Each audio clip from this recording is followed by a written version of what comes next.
Əlamətul mümin xamsə. Müminin əlaməti, imanının əlaməti 5 dənədədir. Müminin əlamətinin 5 dənə əlaməti var. Mümində gərək 5 dənə əlamət olsun. Buyurur ki, Əs-salat 51. 51 rükət namaz qılmaq, yəni 17 rükət vacib namazdan əlavə onun nafilələri ilə bir yerdə qılmaq və ziyarət-i ərbəin və ərbəin ziyarətinə getmək. İmam Hüseyn əleyhissalamın şəhadətinin 40-cı günündə ərbəin ziyarətini gedib yerinə yetirmək. Amma çox təəssüflər olsun ki, bu günləri biz ərbəin ziyarətinin nəticələrinə baxırıq, görürük ki, insan o qapıya üz tutur ki, o qapıda insanın mənəvi yüksəliş gözləyir.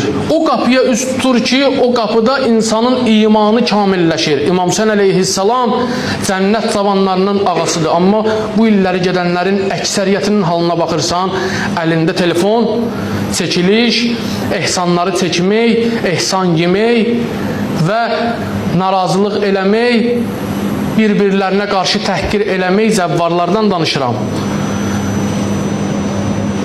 Bir-birləri ilə şit zarafatlar eləmək, gülmək. İmam Sadiq əleyhissalam bu barədə bilirsiniz, neçə dəfələrlə öz şikayətini deyim ki, öz şikayətini dilə gətirib ki, siz heç ata-babamızın ziyarətinə gedəndə deyib gülmürsünüz. Öz atalarımızın qəbrinin üstünə gedəndə heç bir-birinizlə zarafat eləmirsiniz. Nə olub ki, mənim babamın ziyarətinə, cəddimin ziyarətinə gedəndə orada zarafatlar eləyirsiniz? Siz heç mənim ata-babamın öz atalarımızın ziyarətinə gedəndə ləzzətli yeməklər yemirsiniz. Nə olub ki, mənim cəddim Hüseynin ziyarətinə gedəndə ləzzətli yemək axtarırsınız? Bu günləri İraq xalqı xidmət eləyir. O xidmətinin məqsədi var.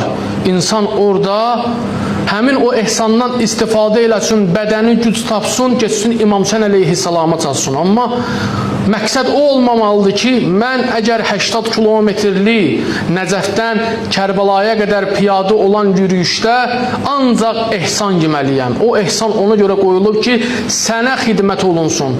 Sən o xidmətdən istifadə eləyib, güc tapıb, gedib özüvü Əba Əbdillah Hüseynin qəbrinə çatdırasan.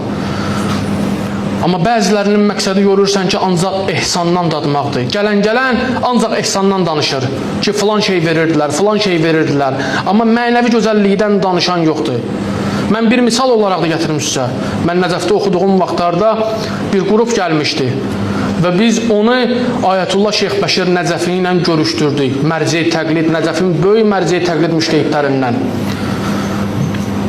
Və o orada bir söz dedi. Mən həmin o görüşdə tərcüməçilik eləyirdim. Qayıtdı bir söz dedi ki, Seyid bunlardan soruşdular ki, bunlar bura niyə gəliblər? Neçə dənə sərhəd keçiblər, əziyyət çəkiblər. Soruş bunlardan ki, bunlar bu ziyarətə nə üçün gəliblər? Deyir, mən də tərcümə elədim ki, şeyx sizdən soruşur ki, sizə tövsiyə verməmişdən öncə, sizdən soruşur ki, siz bu ziyarətə niyə gəlmişsiniz? İmam Hüseyn əleyhissalamın ziyarətinə gəlmişsiniz. Niyə gəlmişsiniz? Niyəsini soruşur sizdən.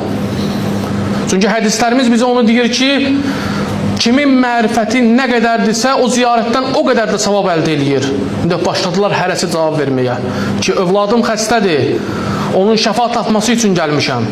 Dedi ki, pulum yoxdur, dünya malı əldə eləmək üçün gəlmişəm ki, dua edeyim ki, Allah mənim ruzumu daha da çoxalsın, hər il gələ bilim. Saydılar, hamısı dünya məqsədləri.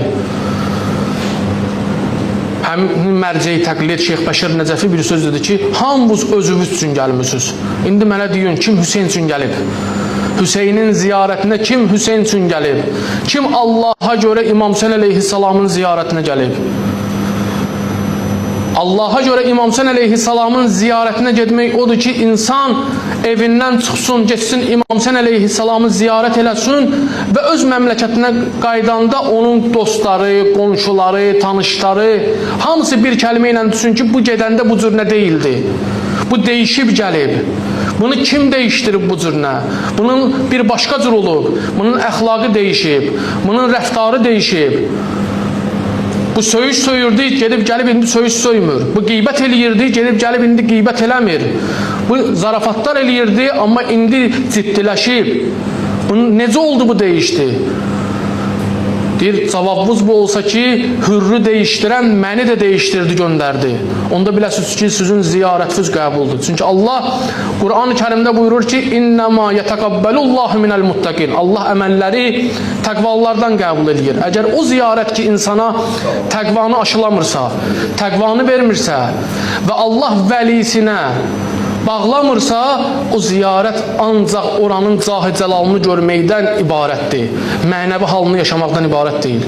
Çünki ziyarət odur ki, sən Allahın övliyasının ziyarətinə getməklə Allaha yaxınlaşırsan. Ən gözəl vəsilə ilə.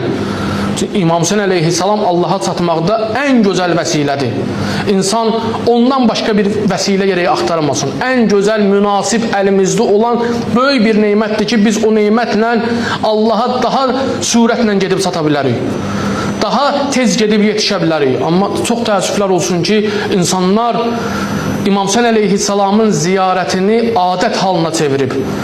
Adət halına gətirib çatdırıb.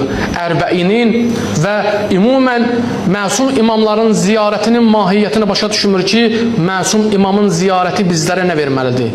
Və ikinci təəssüfləndiyim bir şey odur ki, bu işi görənlər, ziyarətə zəvvar aparanlar, əgər bacarmırsınızsa bu işi görməyin.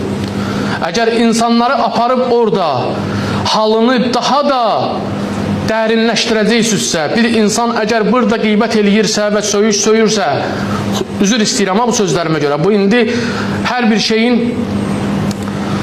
həqiqəti var. Bu da həqiqətlərdən biridir. İnsan ora gedir ki, mənəvi bir hal tapsın. Burada olan günahlardan istəyir ki, geçsin, məsum imamın hərəmində tövbə eləsin, qayıtsın, gəlsin. Çünki biz məsum deyilik, biz günahkarıq. Hamımızın səhvləri var. Hamımızın, belə deyim, əxlaqına uyğun olmayan hərəkətləri olur. Onlardan biri söyməkdir. Amma gör, nə həddə gəlib çatır ki, zəvvar aparan elə bir işi o cürünə qurur ki, burada söyən adam istəyir geçsin, orada tövbə eləsin. Əksinə gedir məsum imamın huzurunda, onun hərəminin olduğu şəhərdə başlayır söyüşlər söyməyə. Kimin ünvanına? Onu ora aparan zəvvarın ünvanına.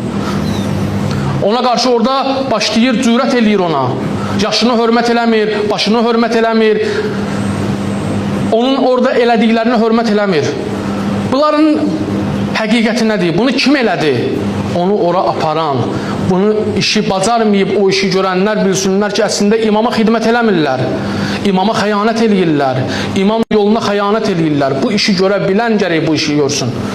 Ziyarətə düzgün bir formada insanları aparıb o mənəvi halını değişdirməyi bacaranlar gərək bu işi görsün. Hamı yox. Amma bu günləri kommersiya məqsədi ilə ki, mən zəvvar aparım, pul qazanım, bu niyyətlə aparanlar bilsinlər ki, Əhl-i Beyt məktəbinə onlar ən böyük zərbəni vururlar, ən böyük ziyan vururlar. Və Ərbəin ziyarəti ki, müminin əlamətlərindəndir ki, müminin əlamətləri olmağından çıxır. İnsan orada görürsən ki, gedib mənəvi hal tapsın, əksinə mənəviyyatını biraz da çöktürür, geri qayıdır. İstəyirdi ki, o əxlaqın rəzil sifətlərindən uzaqlaşsın, amma görür ki, orada daha da dərinləşir. Hər şeyi qoyur bir kənara, deyir ki, filan kəs mənim haqqıma girir, gərək onun cavabını verin. Çünki artıq o səbir qalmayıb onda. Yolun ağırlığı, yolun əziyyəti, yolun yorğunçuluğu onu vadar eləyir ki, dilindən bir dənə nalayiq söz çıxsın. Dilindən bir dənə nalayiq ifadə işlətsin. Onu ilə də əlində olan bütün savabları əlindən verir. Elə necə gedmişdisə, o cürünə də qayıdır gəlir. Bahiskarı kim olur? Onu ora aparıb işləri düzgün nizamlamayan zəvvar başçısının sayəsində görürsən ki, qara qəlblə də getdi, qara qəlblə də öz məmləkətinə qayıtdı və ziyarətin ona heç bir faydası olmadı. Bu xanımlara da aiddir, bu qadınlara da aiddir ki, insan özünü naməhrəmdən gözləməlidir. Amma görürsən ki, bəzən sosial şəbəkədə bu çox çıxır. O ki, dedim ha, insan bir yaxınının ziyarətinə gedəndə nə cür nə gedir? Qəmgin halda gedir, amma bəziləri çox təəssüf olsun ki, bəzənir, düzənir, çox üzr istəyirəm, makyaj eləyir, məsum imamın hərəminə gedir.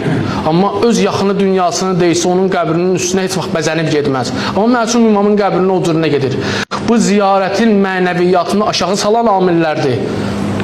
Və insan nə qədər ki bu şeylərə diqqət eləmir, bilsin ki, əlində olan neymətlərin qədrini bilmir. Özü zayi eləyir həmin o neymətləri. Məscid də ona aiddir. Ziyarət də ona aiddir. Hər bir şey ona aiddir. İnsan gərək bütün əlində olan neymətlərin hüdudlarını qorusun və saxlasın.